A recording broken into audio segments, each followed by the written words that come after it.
코로나19 확진자 수가 110명으로 늘었습니다. 감염 경로를 알 수 없는 환자 비중은 30%에 육박하면서 방역당국이 바짝 긴장하고 있는데요. 오늘 이 시간 신상엽 한국의학연구소 학술위원장과 함께 관련 내용 짚어보도록 하겠습니다. 안녕하십니까? 네, 안녕하세요. 네.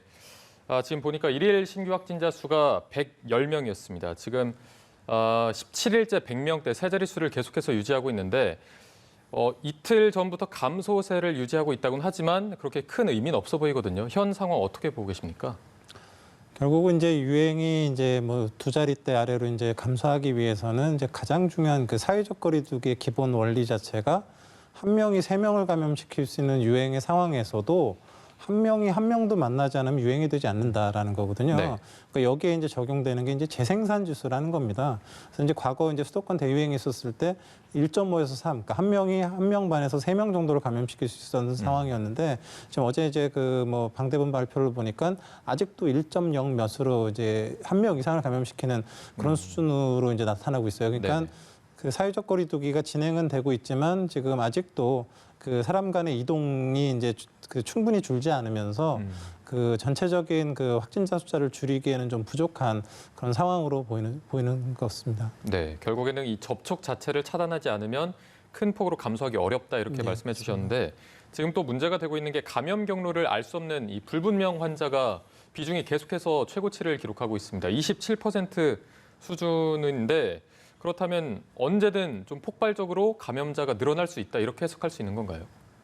사실 뭐 지금 결국은 지금의 확진자 수는 그 두 가지 중에 하나거든요. 지역 사회의 소리 없는 전파를 통해서 확진되는 경우가 지금 이제 20, 30%가 되는 거고요. 네네.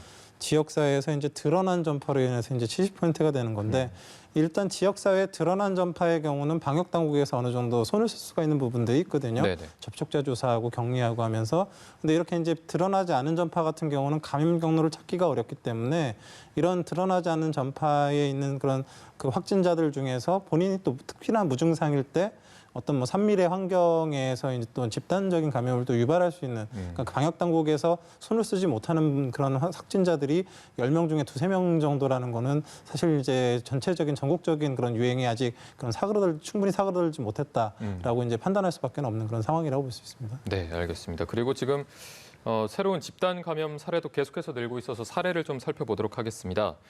강남구 동훈산업개발 관련 확진자가 9명이 늘면서 총 12명이 됐고요. 건축설명회 관련 확진자도 3명이 늘면서 8명, 또 양천경찰서 관련 확진자도 누적 2명으로 파악이 됐습니다. 지금 이런 집단 감염이 계속 늘어나고 있는 상황에서 많은 분들이 걱정하는 게 추석 연휴 때 인구 이동량이 많아지면서 좀 이런 부분들이 기폭제가 되진 않을까 걱정을 하고 있는데 어떻게 보십니까?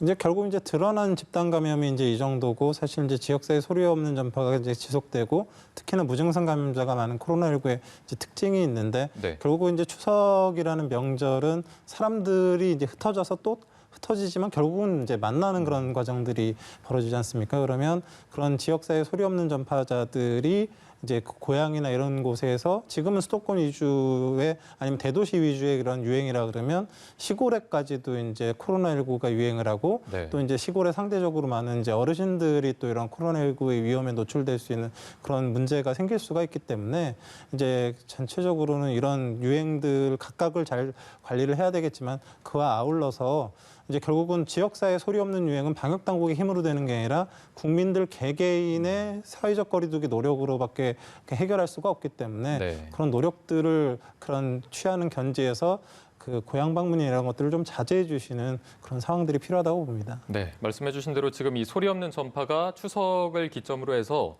수도권 이런 대도시에서 시골 어르신들한테 감염될 수 있는 확률이 더 늘어나는 건데 특히 코로나19가 고령자 치명률이 굉장히 높지 네, 않습니까? 그렇습니다. 말씀해 주신 대로라면 이 접촉을 완전히 차단하는 게 가장 좋은 방법이겠지만 또 뭐 추석 때 어르신들을 뵙게 된다면 이런 고위험군에 있는 분들은 어떤 점을 특별히 주의해야 될까요? 결국은 이제 코로나19는 밀접한 그 산밀의 공간에서 마스크를 벗고 뭐 얘기를 하거나 아니면 식사를 하거나 이런 상황에서 이제 결국 대규모 이제 유행이 발생을 하고 있습니다. 그러니까 고향 가서 이제 부모님을 만나더라도 너무 밀접한 접촉은 하시지 않는 게 좋을 것 같고요. 네. 또 뭐 손주가 이쁘다고 막 안아주거나 이런 어찌 보면 이렇게 친밀한 접촉들이 좀 필요할 수도 있긴 한데 그런 것들을 조금 이번 추석에는 좀 이렇게 자제를 해주셔야 될 것 같은 그런 생각이 듭니다. 네, 그런 부분에서 정부도 좀 추석 때 이동을 자제하라는 권고를 한 것 같고요. 지금 방역 당국의 이번 3대 과제를 보면 수도권 유행 억제와 추석 관리 그리고 독감 차단이 함께 들어 있습니다. 독감 같은 경우에는 이제 코로나19랑 증상이 거의 비슷해서 아마 좀 비교하고 구별하는 게 어려울 것 같은데 이렇게 독감 차단이 3대 과제에 들어간 이유는 어떤 거라고 봐야 될까요? 뭐 실제적으로 이제 겨울철을 겪은 남반구에서 이제 독감과 코로나19가 이제 동시 유행을 했었고요. 네. 근데 사회적 거리두기 마스크 착용이 되면서 이제 독감 유행이 아주 심하게 일어나지는 않았지만 결국 이제 그 두 가지 병이 같이 유행을 하고 심지어는 두 병을 같이 걸린 사람들도 이제 생겼었고 이제 이런 과정에서 결국 독감도 이제 고위험군이 걸리게 되면 상당수에서 사망을 하는 병인데 이 독감은 그래도 다행인 게 치료제도 있고 백신도 있고 예방약도 있기 때문에 네네. 이제 선제적으로 방역 당국에서 노력을 하면 독감의 유행을 어느 정도 최대한 억제를 시킬 수가 있습니다. 그래서 이제 독감도 유행하고 코로나19도 유행하는 과정에서 의료기관으로 환자들이 몰려오게 되면 잘못하면 그런 코로나19 환자들로 인해서 의료기관이 폐쇄되고 또 환자들이 또 같이 격리가 되는 이런 상황들이 벌어질 수가 있기 때문에 네네. 지금 방역 당국의 목표는 독감을 최대한으로 억제해서 이번 가을에는 코로나19의 중심으로 방역을 초점을 맞출 수 있는 그런 부분들을 일단 방역의 견제에서 마련하려고 하는 거고요. 네네. 또한 독감 자체가 또 워낙에 위험한 병이고 또 독감과 코로나19가 같이 걸렸을 때는 더 위험할 수밖에 없기 때문에 네네. 그런 고위험군들을 또 보호하려는 그런 측면이 또 하나가 있다고 봅니다. 그러면 이게 정부가 이제 독감을 최대한 억제한다고 하셨는데 그 방안으로는 뭐 예방 접종을 확대하는 방안을 볼 수 있을까요? 네, 그렇죠. 이제 지금 과거에는 뭐 이제 과거보다는 훨씬 더 이제 확대해서 한 1,900만 명 정도의 이제 독감 고위험군에 대해서 이제 무료 접종이 이제 진행될 예정이고요. 이제 나머지 한 1,100만 명 정도의 이제 도주가 남는데 이제 이런 부분들은 이제 그 무료 접종에는 포함되지 않지만 이제 고위험군이나 이제 면역이 떨어져 있는 분들 위주로 적극적으로 이제 접종을 하시도록 지금 방역 당국이 이제 권고를 하고 있는 거죠. 네. 그리고 앞서 또 전해드리기도 했는데 수도권 교회 실내 예배 인원 제한이 이제 내일부터 조금 완화가 됩니다. 300석 이상 예배당에서 20명에서 이제 50명 미만까지 예배에 참석할 수 있게 완화가 되는 건데 적절한 조치라고 보십니까? 뭐 사실 어찌 보면 이제 그 교회 같은 경우는 이제 뭐 비대면 예배를 원칙적으로 드려야 되고 뭐 이제 예배를 드리는 그 숫자도 인원도 이제 제한을 뒀었는데요. 네. 결국 이제 사회적 거리두기 2단계에서는 실내 50명, 실외 100명이 이제 모임이 제한이 되고 있는 상황이지 않습니까? 이제 그거에 준해서 어찌 보면 2단계에 준한 이제 조치가 취해지는 거죠. 그러니까 이제 교회라는 실내 안에서도 50명 정도까지는 이제 2단계에 준한 정도의 모임을 행하되 방역 수칙을 정말로 잘 지켜서 이 안에서 이제 문제가 생기지 않고 그 외에 소모임이나 식사 제공 같은 건 되지 않도록 이제 그런 어느 정도의 이제 2단계에 준한 그런 조치들로 약간은 이제 완화된 부분들이 있다라고 볼 수 있겠습니다. 네. 이게 50명 미만 정도면 예배당 안에서 수칙만 잘 지키면은 그 감염은 거의 통제가 가능한 숫자라고 봐도 될까요?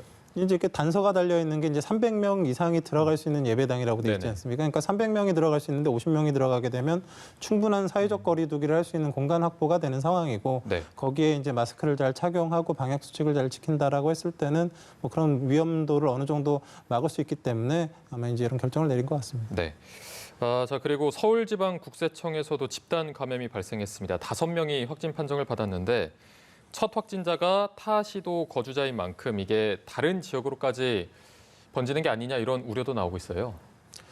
다행히도 이제 그 국세청에서 이제 나온 확진자들이 나온 그 이제 분들이 뭐 이렇게 대면 접촉, 뭐 그 민원 접촉을 많이 하셨던 분이 아니었기 때문에 아마 이제 그 자체적인 그런 그 접촉자들 이외에 뭐 그런 추가적인 대유행이 뭐 발생하기는 어렵고요. 네네. 물론 당연히 이제 방역 당국에서 이제 각각의 이제 확진자들의 거주지나 이동 동선에 대한 면밀한 그런 이제 역학조사를 통해서 추가적인 확진자가 지역 사회에서 나오지 않도록 당연히 이제 노력을 해야 될 거라고 봅니다. 네.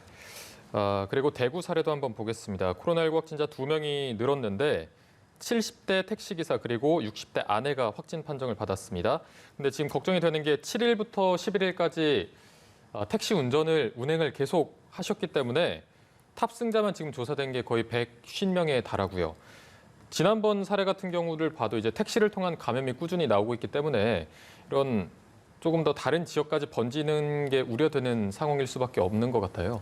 그렇습니다. 지금 뭐 코로나19 유행 상황에서 택시 안에서 사실 그 코로나19의 이제 어느 정도 유행이 나타난 경우들이 굉장히 많이 보고가 되고 있거든요. 네네. 그럼 굉장히 좁은 공간에서 이제 밀접 접촉을 할 수 있는 가능성도 있고, 뭐 카드나 이런 것들을 주고받는 과정에서 접촉 가능성도 이제 굉장히 많기 때문에 이제 문제가 있는데요. 이분 같은 경우는 이제 더더군다나 7일에서 10일 정도 이제 11일까지 증상이 있는 동안 이제 사실 이제 운행을 하셨고, 네. 그 이제 이 과정에서 이제 사실 이제 따져봐야 되는 게 이분 이제 증상이 있는 동안은 이제 다른 사람에게 접촉을 할 수가 있기 때문에 7일부터 그 이전부터 해서 한 14일간의 이제 접촉자 조사를 해야 되는 부분들이 있어서 네. 이미 이제 접촉자에 대한 그런 파악들을 이제 한 상태고요.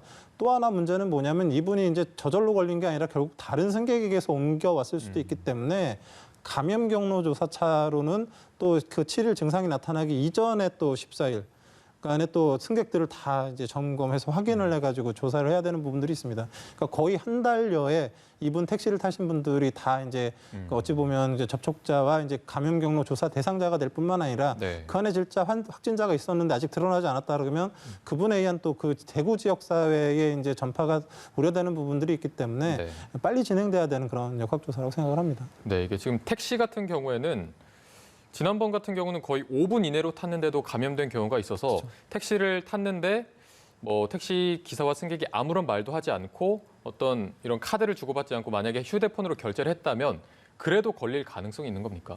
뭐 예를 들면 이제 택시의 승객이 그 확진자였다라고 했을 때 뭐 마스크를 제대로 착용하지 않고 이런 상황에서 뭐 기침을 하거나 아니면 본인의 손을 그때 택시 여러 부분을 만졌을 수 있지 않습니까? 네네. 그럼 이제 택시 기사가 이제 운행을 마치고 청소하는 과정에서 이제 노출돼 있는 바이러스를 만지면서 이제 본인이 감염될 수도 있고 여러 가능성이 있기 때문에 결국은 이게 좁은 공간 안에서의 그런 확진자와의 노출은 결국은 이제 감염 가능성이 높을 수밖에 없기 때문에 이제 그 택시를 이제 운행하시는 그런 기사님들도 이제 그런 부분들을 좀 유념하셔서 이제 그런 청소나 이런 걸 하실 때도 좀 잘 그 방어를 잘 갖춘 다음에 이제 하시는 게 좋을 것 같습니다. 네, 결국엔 근본적으로는 개개인이 수칙을 가장 잘 지켜야 되는 것 같고요.